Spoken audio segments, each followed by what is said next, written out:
Okay, so we're going to continue with lesson 8, and we just finished looking at the I subject, and also we look at the already, how we use, if you say that you already did something, such as absubi as a plat, I already dried the dishes, for instance.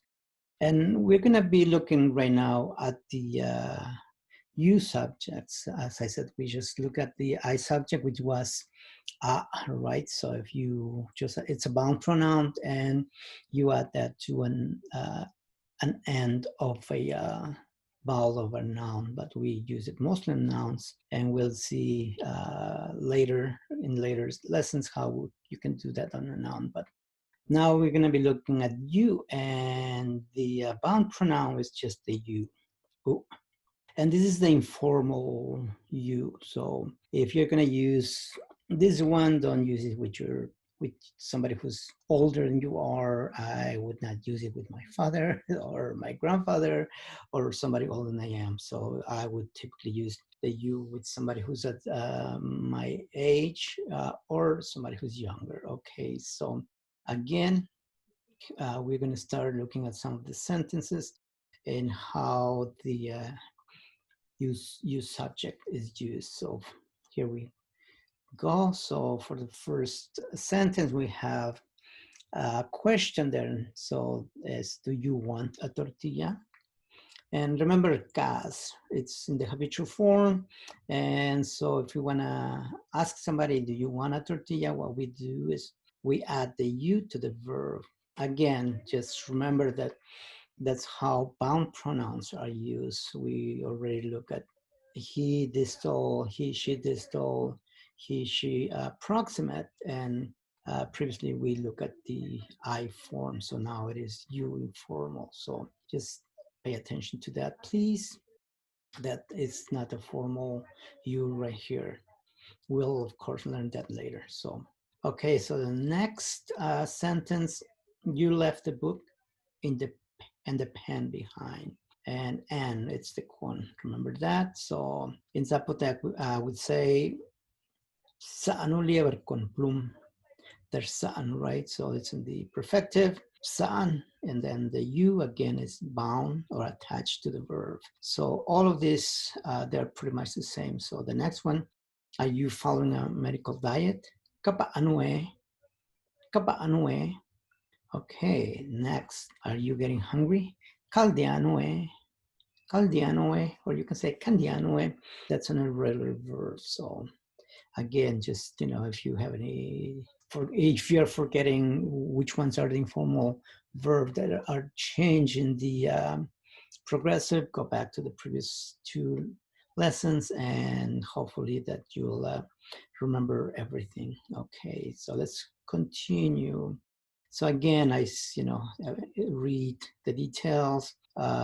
Again, it's just saying that it's informal you, and don't use it with your parents.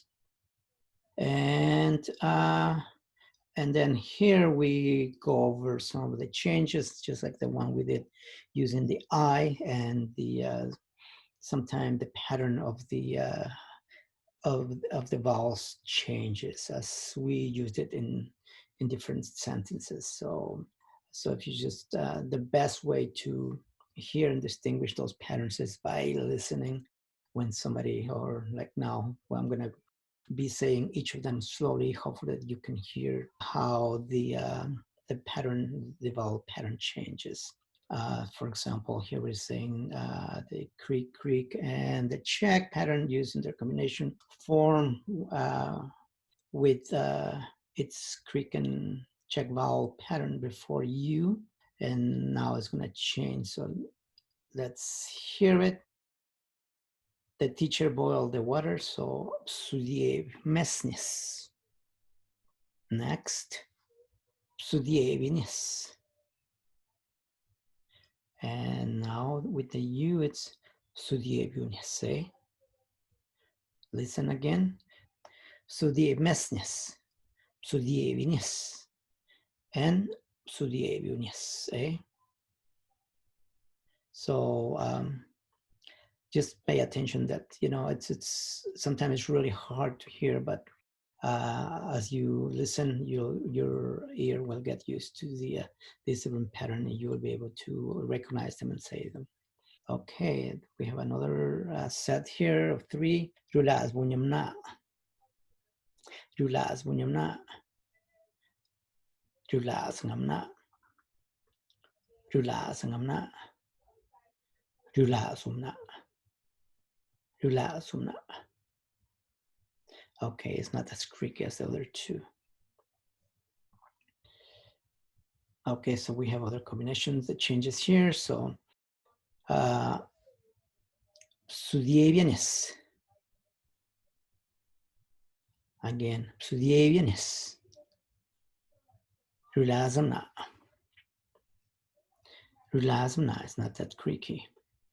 All right, so please read the details. I'm not going to go into them. I think, as I keep mentioning, I think the best way for me to help you learn this language is by, first of all, you going over the details, and then I will pronounce them so you can hear the difference in these words. So here we go. The cat jumps.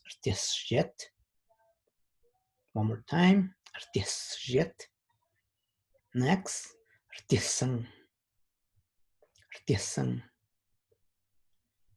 And next. Okay, so listen to that one and listen to the previous one. Okay, hopefully you can hear one is more breathy and the other one is more creaky. And the last one is okay. So the next examples right here, the doctor dries a plate. Psobies doctor te plat. Psobies doctor te plat. Psobies te plat. Psobies te plat. I hope you can hear the creak there. One more time. Psobies te plat. Psobies te plat. One more time. Psobies doctor te plat. Psobies te plat. Psobies te plat. Psobies te plat. All right. And another change of pattern here. Please, again, go over the details, explanations, and I will say the word, okay, the sentence. So, have you woken up? One more time. And again, please don't forget to do your homework. Your homework is the homework is every section. So please, this is tarea shop, but also do tarea de diopchon, tapkai, and so forth. Okay, so that's one of the best ways to learn a language and practice. So now we're gonna be looking at the I, me, and you free pronouns. So. And remember that the free pronouns, they're used as objects, as if you remember that, okay? So for the free pronoun for I is na. So listen up, because you're gonna be seeing other words that spell the same, but it's gonna be pronounced differently. So for I or me, na. One more time, na. And the free pronouns for you, informal, singular. Okay, it's important. You, informal, singular is liu. One more time, liu. So you can use these pronouns for both objects and focused subjects, just as with the lang and lai that we did previously in the previous lesson. So let's go over some of these sentences so you guys can hear the pronunciations. And the first one is the bee sting you. And in Zapotec, we say, "Guad main serliu, eh?" One more time. "Guad main serliu, eh?" Right? You can answer, muod man ser na. One more time. Muod man ser liu eh. Muod man ser na. Okay, so look at the, remember as when you see those underlined words in English, it's a focus. So, and then you need to start that in a sentence. Remember the basic word order in a Zapotec sentence is verb, subject, object. Okay, so if you have anything else at the beginning, it's most likely to be a focus sentence like this one. So I underline, I am missing money, not anybody but me, right? So I would say, na, kanitiamul. So this is the focus, me. It's the focus is on me, na, kanitiamul. So I am the one who is missing the money, okay? And here you are the focus. So liu wanyu, right? It was you, like, you know, probably an answer to something like you woke up, or who woke up, or instead you woke up, I'm sorry, instead of somebody else. So always start a sentence when you see a focus sentence, start with that in Zapotec. I mean, it's only in English that it's underlined, not in Zapotec. I hope that makes sense. Okay, so if you guys remember, we've been learning about gives, right? So in lesson 5, we learn about the verb or they gives using a sentence. For example, they mes lever lang, or kadedel like mess. I hope that you remember those sentences. However, there is another verb that also it means gives, which is rnish.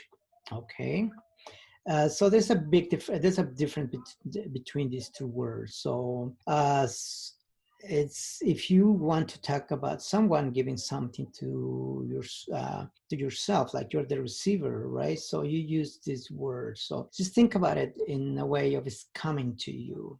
Okay. So niche is you are the receiver. The speaker is the receiver. Okay. For example, if we say the teacher doesn't give me the book, right? I'm the receiver, so I said "Kadar ni ishtimas lieberna," because I'm going to be the one who would get the object, the book in this case. And then, however, if it is you who's giving, which is a little bit directly, okay, I hope that's not too confusing. So let's say that I'm talking to you directly, right? And I would tell you, I'm giving you this pen, like "Kan ija tablaiplio," or "Kan ija laiplio," right? So I'm facing you, I'm talking directly to you. In that case, I use kanish. So it's only the third person.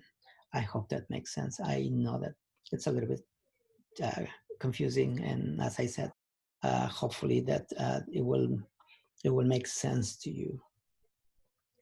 Okay, so if I ask you a question, you know, did you give me the dish? Remember, I'm the receiver. So, niju platna, eh?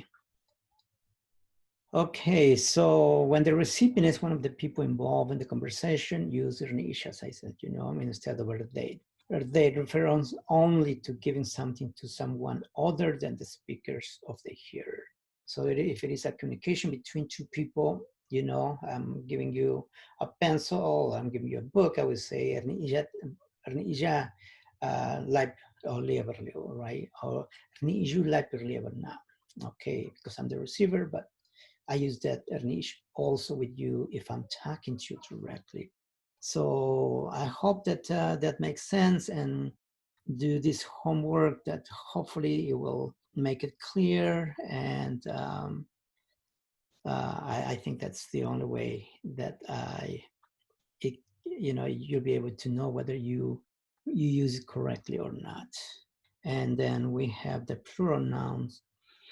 So we already talked about this word early in this lesson, but we didn't really go over them. So it's ra, which we put in front of a noun that we want to make plural. So for instance, if I want to make a plat with these dishes into plural, what I would do is that before that, I used the this little plural word, era. So I would say, subieza era plat, okay? So nouns are singular in Zapotec, and you make them plural by putting this plural word before that noun. Okay, let's look at another example, which people. Buin usually means a person, right? So if we want to make buin into plural, and then again we have that here. So I would say usarji buin, right? The people. So, and again, this lieber, it's singular, always nouns are singular. And to make plural, again, that's this plural word, ra. So, they, ralieber lang e. Did you give him the books? So it's plural, ralieber. They, ralieber lang e. All right. One more example. Jap.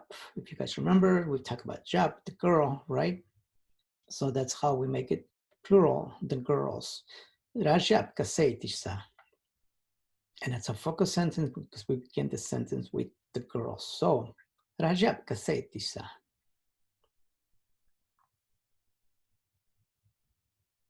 Okay.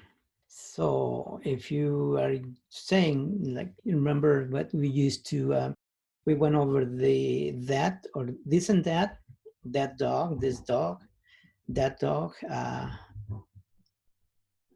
bakre, this dog, bakre. All right, again, it's plural. So now if we want to make that into plural, again, just remember that dere goes in front of the noun. And now to make this plural, to make dog plural, we use the plural word, which is ra. So I would say those dogs panted. Rabekre viol, right? So plural, dog, that. Those dogs panted. And we have one more. Ramni in re kwaimna. Again, ramni in a singular, the plural word, and then this. So the woman woke up these children up. So that's a focus sentence. So in Zapotec, we begin with these children. Ramni in re kwaimna. Okay. And, you know, in English, we use S ending to make it plural, but in Zapotec we use the ra before the noun to make it plural. And so, you know, each language is different, and don't do comparison, you know, how we do it in English or Spanish, but rather forget about the rules that you know, and then you need to learn these new rules for Zapotec. Okay, so we have one more sentence here. Sometimes it is used as plural singular, and that's hopefully that's not that confusing. It's just the way the language, Zapotec language is. Okay, so for example, if I said de lever lang e, sometimes we can, you know, without the ra, it can also mean books. It's again, that's confusing, yes, but that's one of these differences in different languages, right? So we just need to take it in the context in which we're being talked about the books, okay? Right here, kasudiang plat, kasudiang plat, again, that's a typo. It should be kasubiasm plat, right? So you see this person, there's a bunch of dishes there, and you pointing out like she's, you know, she's drying the dish, or she's drying the dishes, okay? So please do the exercises. Okay, and finally we have number of phrases. So here we go, and this is the last section. So if you want to say like how many dishes you dry, or how many things, you know, of one particular thing you did, and then if you wanted to say I dry 2 dishes, and then you can put the numbers before the nouns. Okay, so in I dry 2 dishes, you would say subieza, I dry, yo plat. Okay, the number goes right before the noun.